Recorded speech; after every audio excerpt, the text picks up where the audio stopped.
কেবলমাত্র একবার রাম নাম নেবার কি মহিমা। যখন রাজা জনক পৃথিবীতে তার লীলা সমাপ্ত করে সাকির ধামে ফিরে যাচ্ছিলেন, তখন পথে তিনি খুবই ভয়ঙ্কর কান্না ও চিৎকারের শব্দ শুনতে পেলেন, যা রাজা জনককে ডাকছিল। তখন রাজা জনক ওই শব্দগুলি অনুসরণ করে নিচে নরকে পৌঁছালেন। সেখানে উনি দেখলেন যে আত্মাদের পাপ কর্মের ফলস্বরূপ এমন ভয়ঙ্কর শাস্তি দেওয়া হচ্ছে, আত্মা কেঁপে উঠবে। রাজা জনক এই আত্মাদের কষ্ট সহ্য করতে পারছিলেন না। তখন যমরাজদাকে বললেন যে তিনি পাপীদের জন্য দুঃখ না পেয়ে যেন সাকির ধামে ফিরে যান। কিন্তু দয়াময় রাজা জনক যমরাজকে জিজ্ঞাসা করলেন যে এই আত্মাদের মুক্তির উপায় কি। তখন যমরাজ উত্তর দিলেন, একমাত্র শ্রীহরি রক্ষা করতে পারেন। তখন রাজা জনক বললেন, আমি একবার রাম নাম নেবার বলার ফল এই সমস্ত আত্মাদের দিলাম।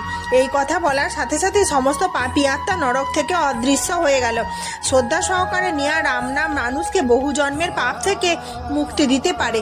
Like, share, comment and subscribe.